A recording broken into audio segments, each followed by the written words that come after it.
Oke, selamat pagi, selamat siang. Assalamualaikum warahmatullahi wabarakatuh. Waalaikumsalam warahmatullahi wabarakatuh. Baik, bertemu lagi dengan Bu Novi untuk mata kuliah Metodologi Penelitian Pendidikan IPA. Ini pertemuan kedua. Semoga saudara semua dalam keadaan sehat ya. Baik, untuk mengawali perkuliahan kita, marilah kita berdoa menurut agama dan kepercayaan masing-masing. Berdoa dipersilahkan.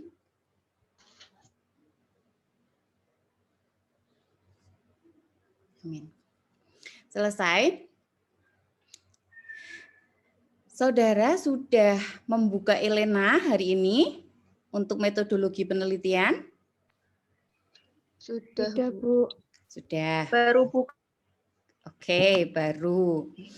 Minggu lalu kita sudah kontrak perkuliahan, Bu Novi juga sudah menyampaikan beberapa hal terkait dengan kuliah kita lengkap dengan target-target dan link-link atau address-address yang bisa saudara kunjungi.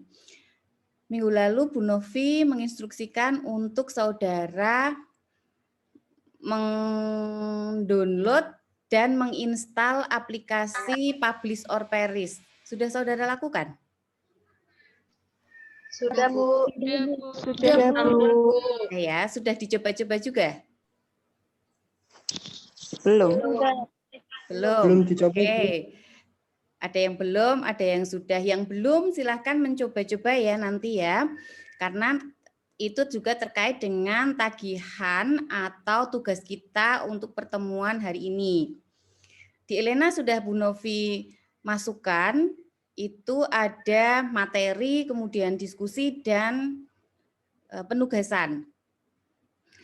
Baik, kita masuk ke materi untuk hari ini. Sebentar saja.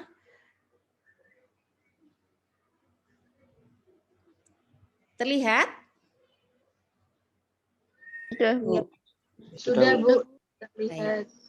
Hari ini kita akan mempelajari pentingnya dari penelitian. Kalau misalnya saya tanya, saudara ingin meneliti tidak?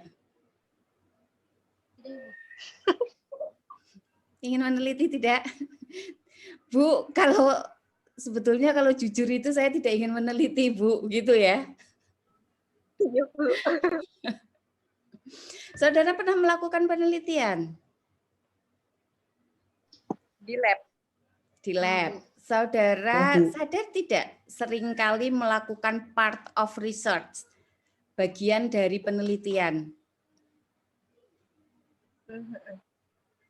Saudara mungkin tidak sadar. Ketika saudara menentukan pacar atau memilih pacar, itu saudara sebetulnya sudah meneliti. Saya yakin saudara mempelajari background dari calon pacar saudara. Ya kan?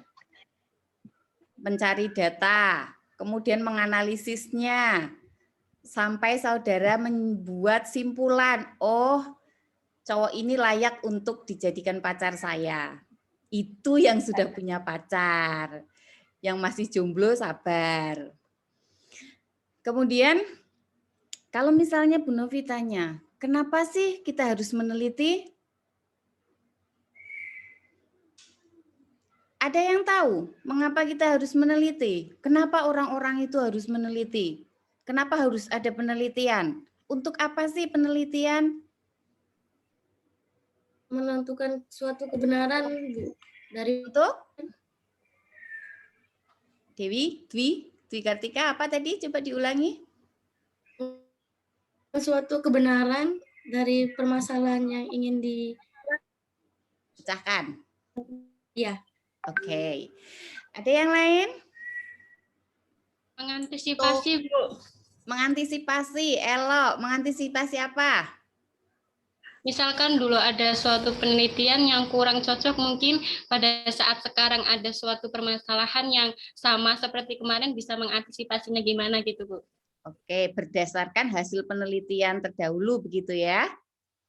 Oke, bagus. Ada lagi yang mau menyampaikan pendapatnya? Kenapa kita harus meneliti? mungkin untuk mendapatkan data yang Mengungkap suatu kebenaran. Oke, betul. Bagus. Mengungkap suatu kebenaran, mendapatkan data, kemudian memecahkan suatu permasalahan. Intinya itu kan. Kemudian alasannya apa? Karena manusia itu memiliki rasa ingin tahu yang tinggi. Ya kan? Ketika kita menemui sebuah permasalahan, kenapa kok bisa begini? Kenapa kok warna-warni pelangi itu berwarna-warni? Nah, oleh karena itu, karena memiliki rasa ingin tahu yang tinggi, sehingga manusia itu melakukan sebuah penelitian atau mencari jawaban. Kemudian ada juga manusia ingin memecahkan masalah ketika saudara misalnya itu mendapatkan suatu masalah, otomatis saudara ingin segera memecahkan permasalahan tersebut. Caranya bagaimana? Ya dengan salah satunya dengan meneliti. Kemudian dari penelitian ini dapat ditemukan simpulan-simpulan atau hasil-hasil yang dapat bermanfaat. Kemudian penelitian juga memiliki fungsi-fungsi tertentu. Nah, setelah ini akan kita bahas satu-satu. Oh ya, untuk presensi nanti Bu Novi screenshot dari kehadiran saudara di Zoom meeting ini saja. Jadi tidak usah Bu Novi panggil satu-satu, tidak apa-apa ya. Baik, kita masuk ke alasan yang pertama, yaitu manusia memiliki rasa ingin tahu. Sehingga untuk mencari tahu jawabannya, yang dilakukan adalah bertanya kepada orang lain, membaca buku, mengadakan pengamatan, melakukan penelitian, supaya keingintahuannya itu terpenuhi. Itu di luar, coba dicari ya. Ada enggak? Coba dicari lagi. Kemudian manusia ingin memecahkan masalah. Bagaimana cara memecahkan masalahnya? Misalnya dengan dogmatis, yaitu menerapkan ajaran secara mutlak. Dengan cara tradisional, itu memecahkan masalah melalui kebiasaan-kebiasaan. Melalui intuitif, yaitu pemecahan masalah berdasarkan bisikan hati. Biasanya ini orang-orang yang sudah dibutakan oleh cinta. Ketika menentukan pasangan, itu melalui intuitif, tidak melalui metode prosedur ilmiah. Kemudian emosional, yaitu pemecahan berdasarkan gejolak perasaan. Spekulatif, pemecahan dengan mencoba-coba atau trial and error. Kemudian yang paling bisa dipertanggungjawabkan kebenarannya adalah melalui penelitian, yaitu pemecahan dengan mengadakan kajian berencana, sistematis, teliti, kritis, dan menggunakan metode ilmiah. Kemudian alasan meneliti selanjutnya yaitu dari penelitian itu saudara atau kita bisa mendapatkan fakta, data, informasi, bisa mendapatkan generalisasi, bisa mendapatkan prinsip-prinsip, kemudian dalil atau kaidah-kaidah, kemudian kita juga bisa mendapatkan teori-teori. Kemudian dari fungsi penelitian, ketika kita ingin melakukan penelitian, itu kita dapat menemukan kejelasan hubungan fakta, data, informasi. Ini digunakan untuk memecahkan masalah. Kemudian menemukan keteraturan atau order berupa prinsip, dalil, atau teori. Ini digunakan untuk pengembangan ilmu. Jadi ini alasan-alasan kenapa kita melakukan penelitian. Kemudian sebetulnya penelitian itu apa sih?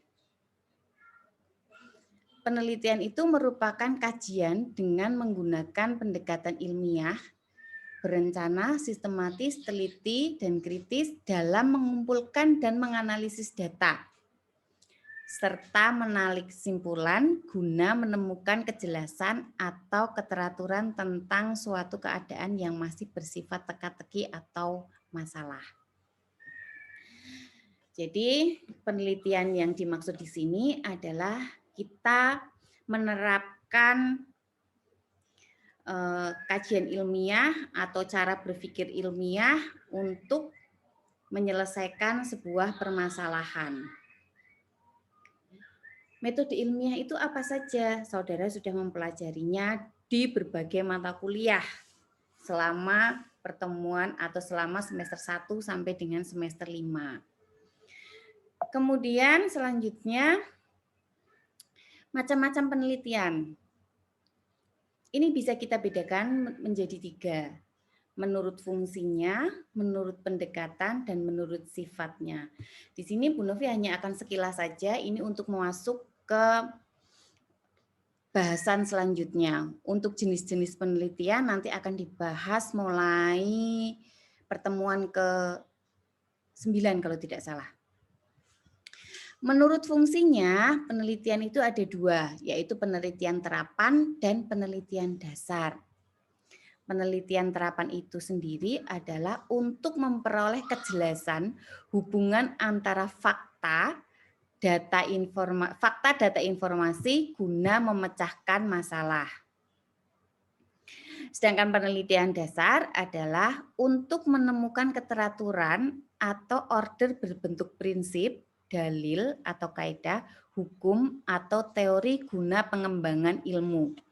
Jadi kalau penelitian terapan itu sudah dalam bentuk produk, ada produknya dan diterapkan, kemudian kita mengetahui side effect-nya. Sedangkan untuk penelitian dasar, ini kita masih mengembangkan ilmu dasar-dasarnya dulu. Kemudian menurut pendekatannya, ada penelitian kuantitatif dan ada penelitian kualitatif. Penelitian kuantitatif ini adalah penelitian yang bersifat objektif, kuantitatif, fix, menggunakan instrumen standar guna menghasilkan inferensi, generalisasi, prediksi. Sedangkan penelitian kualitatif adalah penelitian bersifat holistik, kualitatif, subjektif, terbuka, integral, kontekstual, rasional, menggunakan penelitian sebagai instrumen. Kalau untuk penelitian kualitatif, peneliti itu sendiri bisa disebut sebagai instrumen. Misalnya, saya, Bu Novi, ingin melakukan penelitian kualitatif. Instrumennya apa? Saya sendiri. Yang dimaksud seperti apa? Saya bisa disebut sebagai instrumen ketika misalnya saya melakukan wawancara. Instrumennya siapa berarti? Saya atau peneliti atau Bu Novi. Jadi kemudian pertanyaan-pertanyaan yang muncul atau keluar dari saya itu sebagai bentuk dari instrumen. Kemudian ada penelitian menurut sifat. Ada penelitian deskriptif, ada penelitian eksperimental, ada penelitian histori, dan ada penelitian pengembangan. Penelitian deskriptif itu apa? Yaitu meneliti kondisi atau situasi yang ada sekarang berupa gambaran atau keterkaitan antara hal tanpa pengontrolan terhadap hal-hal lainnya. Sedangkan penelitian eksperimental adalah mengadakan pengujian hubungan sebab akibat antar variabel dengan pengontrolan terhadap variabel-variabel lainnya. Penelitian histori yaitu meneliti peristiwa-peristiwa yang telah terjadi di masa lampau. Kemudian penelitian pengembangan yaitu meneliti laju perkembangan sesuatu, bisa individu, organisasi, lembaga, metode juga bisa, media, atau mengembangkan hal-hal yang baru, model, paradigma, sistem software, bahan ajar, dan lain sebagainya. Sebelum kita masuk ke proyek, ada yang mau ditanyakan terlebih dahulu terkait dengan mengapa sih kita penting meneliti atau alasan kita meneliti. Ada yang mau ditanyakan? Silakan. Belum? Baik. Kita lanjutkan ke proyeknya. Kalau saudara sudah membuka Elena, itu sudah ada juga di Elena untuk proyeknya. Materi ini juga sudah saya unggah di Elena. Untuk proyek, nah, sorry. Nah ini. Dalam 1 pekan ke depan, seminggu ke depan, silahkan saudara tentukan topik dari penelitian saudara. Topik dari proposal penelitian, proposal skripsi saudara, 1 minggu ke depan. Kemudian yang kedua adalah saudara mencari 40 artikel yang dipublikasikan dalam kurun waktu 5 tahun terakhir, berarti dari 2016 sampai 2021. Artikel-artikel yang saudara pilih harus relevan dengan topik penelitian saudara. Jadi ini belum menganalisis, saudara mencari artikelnya dulu. Tugas menganalisis nanti selanjutnya. Saudara tentukan topik research-nya atau topik skripsi saudara, penelitian saudara, kemudian saudara cari 40 artikel yang dipublikasikan di jurnal internasional dan jurnal nasional. Usahakan untuk jurnal-jurnal yang terindeks, database bereputasi. Jumlahnya 40, minimal 20 dari internasional. Kalau 30 internasional boleh Bu? Boleh. 40 internasional boleh Bu? Boleh. 30 nasional boleh Bu? Tidak boleh. Jadi minimal 20 yang internasional. Belum dianalisis. Masih ini saja dulu, saudara mencari dulu saja. Untuk mencari jurnal, saudara sudah bisa mencari artikel. Ada yang mau ditanyakan?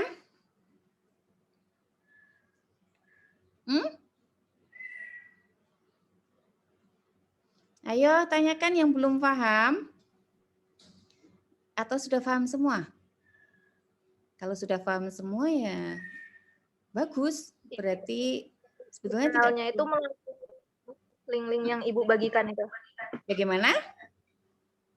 Untuk mencari jurnalnya itu melalui link yang Ibu sudah bagikan kemarin. Betul. Boleh melalui link-link itu. Kalau saudara sudah mendownload dan menginstal Publish or Perish,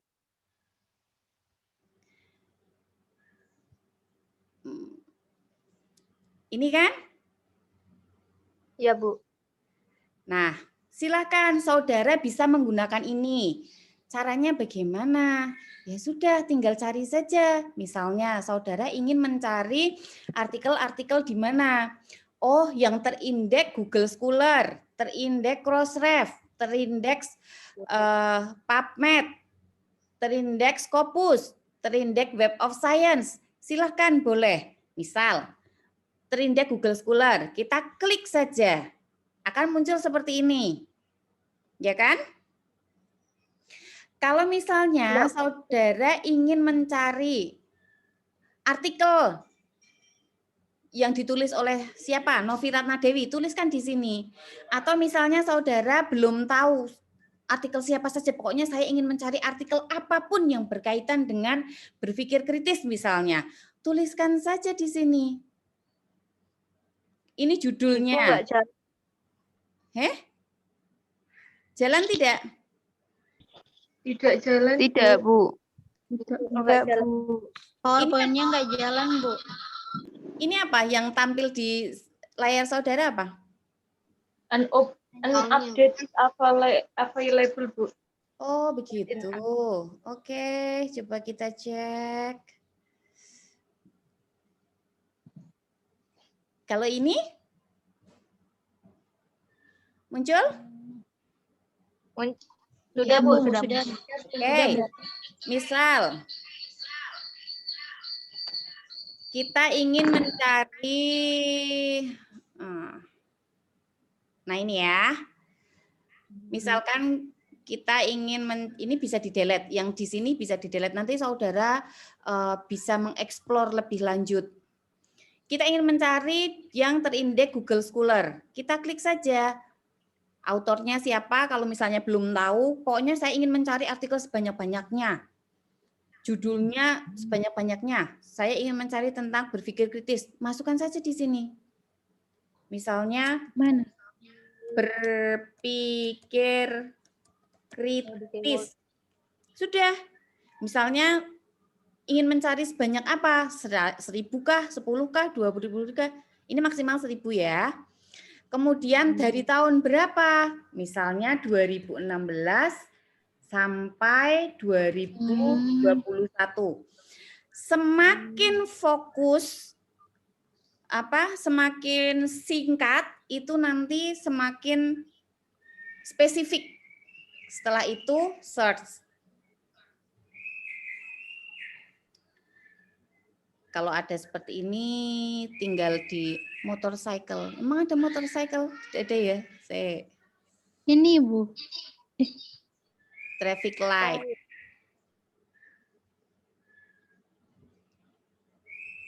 Ini traffic light bukan sih?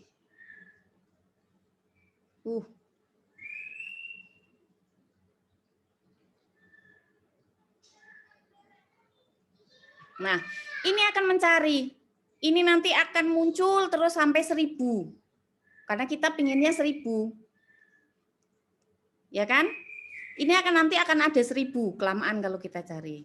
Nah, kita akan lihat yang paling banyak disitasi yang mana, tinggal klik saja. Oh, artikel ini nih paling banyak disitasi. Misalnya, ini di mana? Kita bisa klik ini. Kita bisa klik kanan misalnya. Nah, open article in browser. Nanti diarahkan ke artikel itu. Tinggal saudara download. Misal ternyata tidak bisa di-download, misalnya itu jurnal berbayar, saudara bisa menggunakan Sihub yang linknya sudah Bu Novi bagikan di pertemuan minggu lalu. Bu, kalau misalnya mau cari yang terindeks Scopus bagaimana? Ya sudah, tinggal cari lagi. Kita cari di terindeks Scopus. Misalnya, kita ulangi ya. Scopus. Kita klik.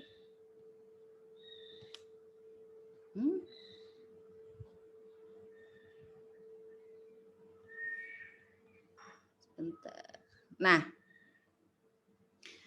misalnya cari kalau Scopus biasanya bahasa Inggris ya. Kalau saudara ingin mencari artikel berbahasa Inggris, ya keyword yang dimasukkan di sini yang berbahasa Inggris. Kalau saudara ingin mencari yang bahasa Indonesia, ya keywordnya yang dimasukkan bahasa Indonesia. Misal Bu Novi ingin mencari critical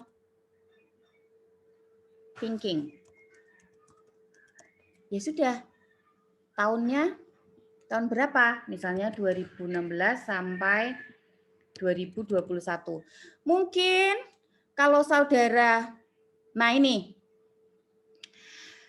harus memasukkan API.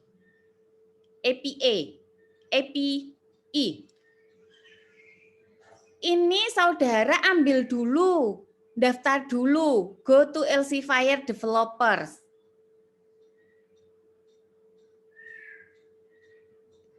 Jadi saudara klik yang tadi itu, nanti akan diarahkan, mana ya tadi ya? Share screen-nya ini, keluar. Iya memang, nanti akan diarahkan ke sini.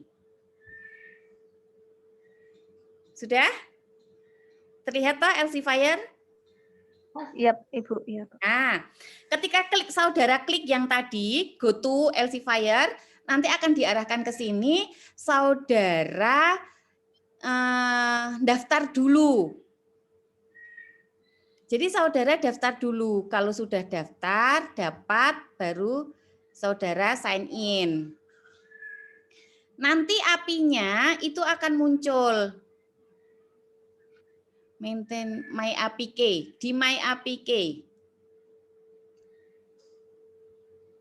Ini nanti akan dikirimkan ke email saudara. Gitu ya, nanti tinggal dimasukkan muncul. Sudah mau habis. Oke, paham ya? Jadi mencari jurnal-jurnalnya bisa langsung ke situ menggunakan Publish or Perish atau bisa langsung ke Scopusnya saudara cari. Ada yang mau ditanyakan? Sudah paham? Insya Allah paham, Bu. Terus cara mencari di Scopus. Sudah? Saudara buka Scopus. Kemudian, saudara sudah bisa mencari artikel di jurnal Scopus? Nah, langsung masuk ke scopus.com. Terlihat? Iya, terlihat ini. Kemudian saudara cari source. Nah ini. Sudah tinggal dimasukkan saja. Mau mencari apa? Ini mencari jurnal. Tinggal dimasukkan jurnal atau buku. Di sini. Subjek areanya apa? Misalnya saudara berdasarkan judul. Ya sudah tinggal tuliskan judulnya di sini, cari. Misalnya ada enggak ya critical thinking. Ini ada jurnal.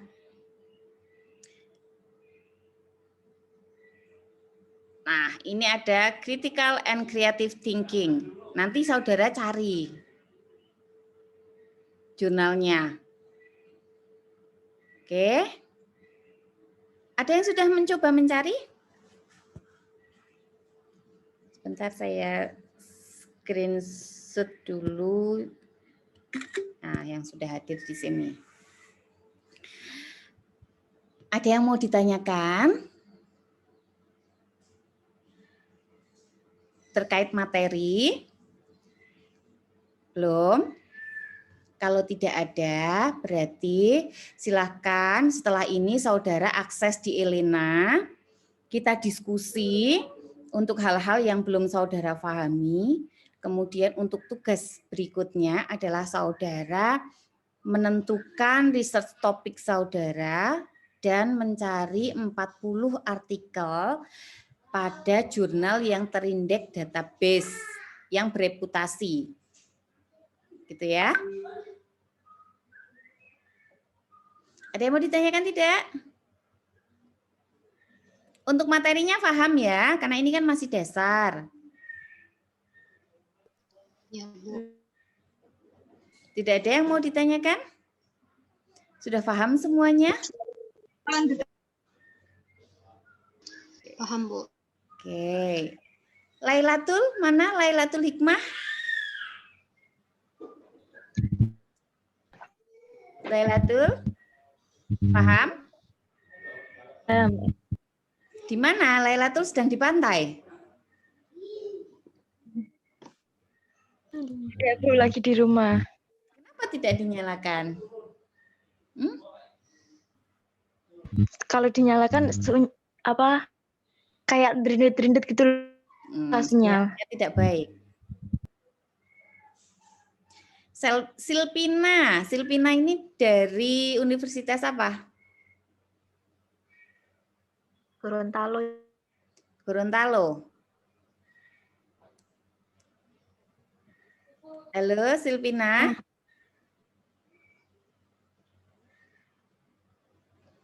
Saudara kesulitan tidak mengikuti perkuliahan di UNES? Iya, Bu. Kesulitan tidak mengikuti perkuliahan di UNES? Tidak, Bu. Oke.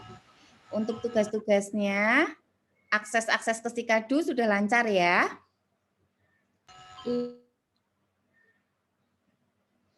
Baik. Oke, ada yang mau ditanyakan? Kalau belum ada, silakan saudara sambil mempelajari materinya, sambil saudara mencoba-coba Publish or Perish, kemudian saudara mencari artikelnya, kita diskusi melalui Elena. Kemudian untuk artikelnya tidak usah dikumpulkan ya, yang 40 itu saudara buat listnya saja, judul-judulnya, itu yang diunggah di Elena. Jadi bukan artikelnya 40 artikel itu diunggah, itu tidak, judulnya saja. Nah, kalau artikelnya saudara simpan karena nanti harus saudara analisis. Baik, kalau tidak ada yang ingin ditanyakan, kita ketemu lagi minggu depan untuk tatap muka seperti ini.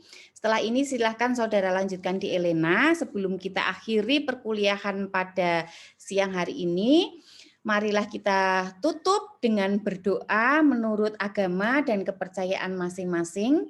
Berdoa dipersilahkan.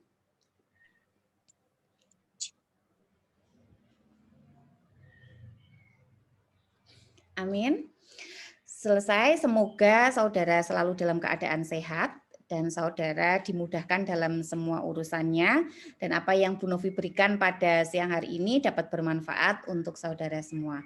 Selamat siang, Assalamualaikum warahmatullahi wabarakatuh. Waalaikumsalam. Oke,